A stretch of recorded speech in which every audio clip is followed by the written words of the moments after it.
welcome back to Dublin Daoine. We've been away for a while, and it wasn't because of the virus like everybody else stopping for that. It was because we were taking a break, and we're back again to entertain all you beautiful people in the middle of a pandemic. And we have the honour today of having on our first show back on the air, Mr. Robert O'Connor, a talented singer-songwriter who's been around the block a couple of times, and he's still young. Unbelievable. We're very privileged today to have Mr. Robert O'Connor. How are you, Robert? How's it going, Larry? The last time we caught up, we were outdoors. Do you remember outdoors? Yeah, the only thing we were avoiding then was the rain, not other people. Some people have been training their whole lives for this, though. You know, there's definitely some artists out there, I think, who are happy to be behind closed doors. Absolutely, yeah, I know that. A lot of narcissists out there as well, loving all this stuff. It's true.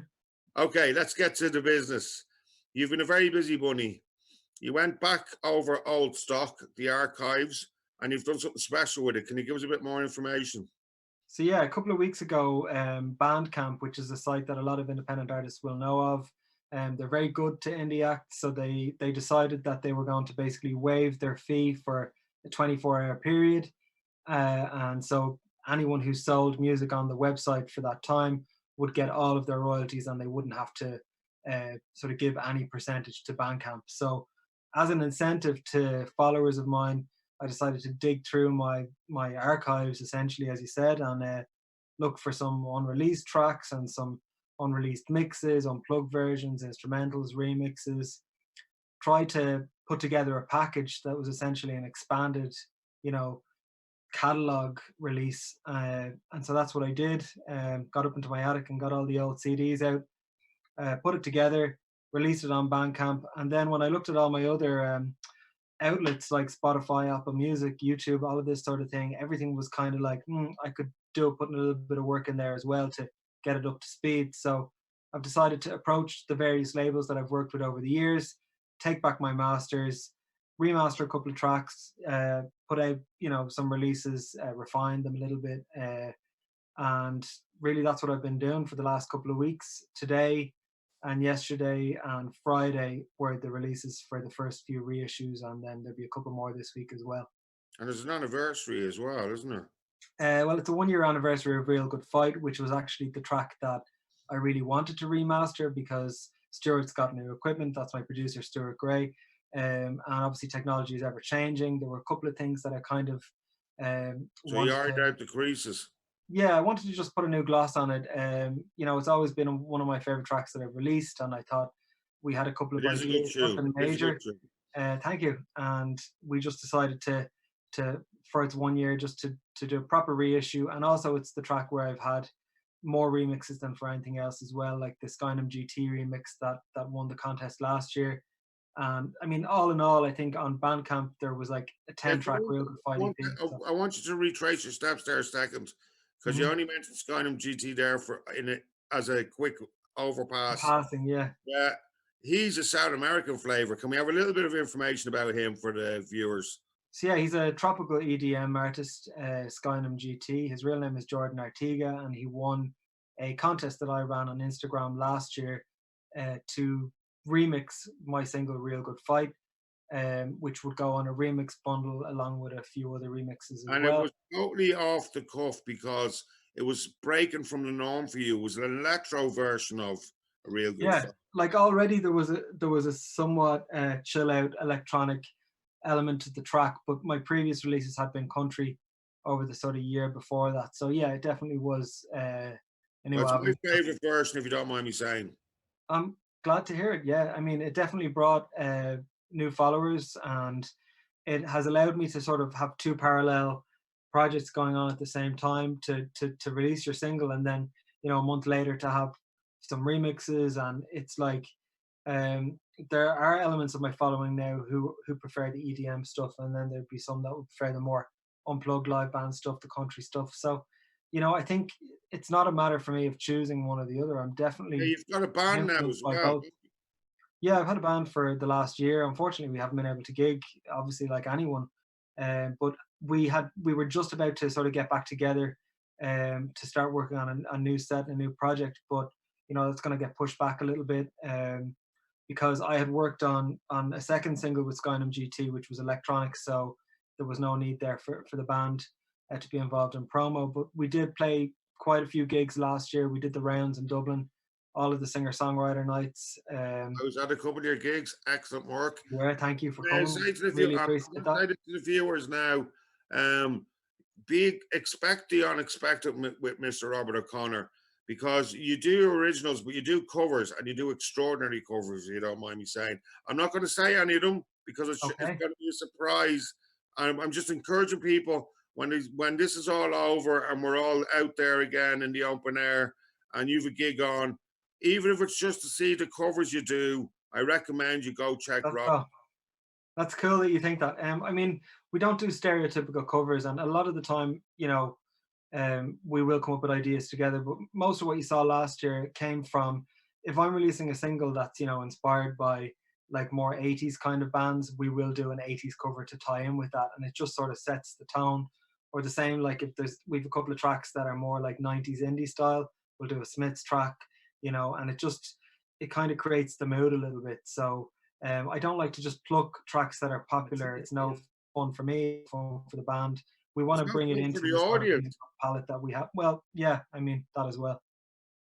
Everybody's seen that. That's what I'm trying to say. You do it. You have a totally original take on how to present yourself, which I admire, because there's so much out there. It's always great to see something coming at you that's coming from left side, you know what I mean, rather than coming straight in your face. Yeah, I think the problem is that a lot of people are influenced by the same artists, and it's like if we're all listening to the same radio stations and all borrowing from that same like musical DNA, we're not going to come up with unique sounds. So it's about like I would listen to a lot of kind of European radio stations. There's a couple of French radio stations that I listen to. They do play English language music, but there are lots of very alternative shows, and that would be why I discover bands that you're never going to hear on radio here. Or the same with podcasts that you might listen to from particular DJs.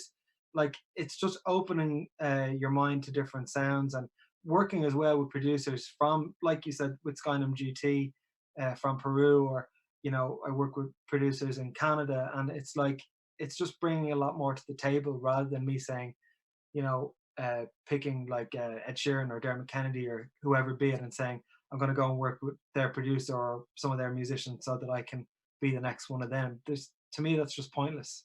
No. You got to break the mold if you want to do something special.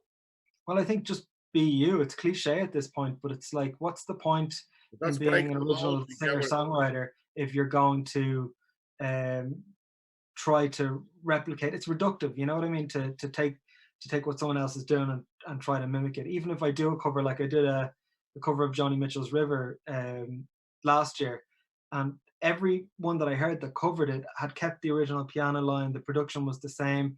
It was almost like downloading a karaoke track and singing over it. Whereas for me and Stuart, the whole thing was like, how do we bring this into my sound and make it actually almost sound like a Robert O'Connor song, as if we had, obviously we hadn't written it, but it's about bringing it into that aesthetic in a way. But what are we going to hear from you today on our launch? The latest single, which is Older 20. It was the second single that I did with Skynum GT. We did it long distance like we always do. And it's the second sort of EDM track that I've done. So, yeah, it's a different lane. Right. Thanks very much, Robert, for giving us some of your time. I know you've loads of it, but time is precious. You can't buy it. Well, we have lots more of it now anyway. Yeah, cool.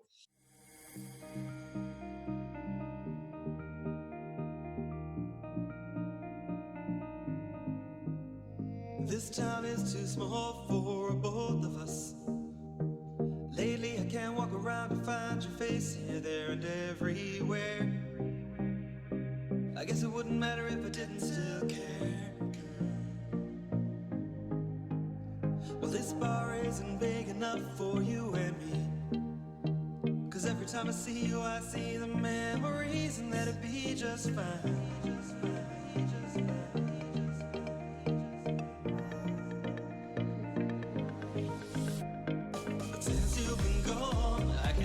Start over. My friends tell me it's been too long, and I know I'm getting older. But what's the point of moving on when all I want is to run right back to you?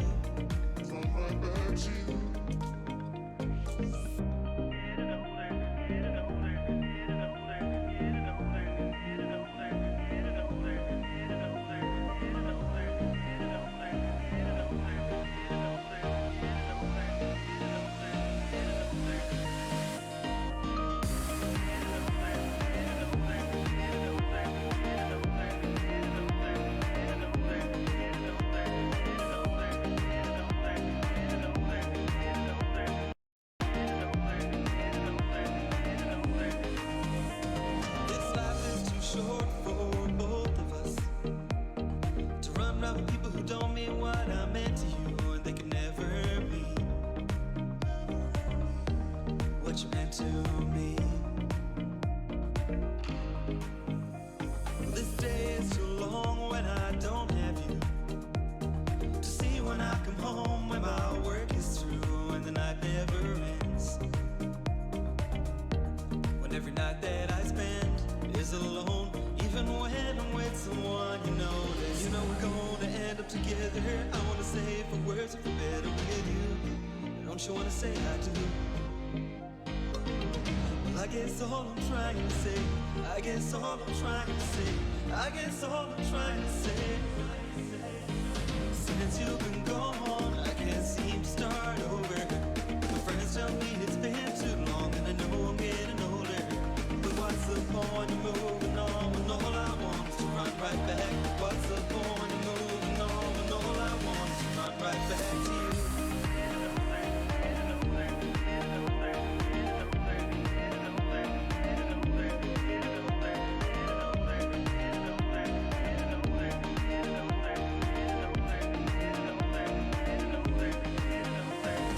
Since you've been gone, I can't seem to start over.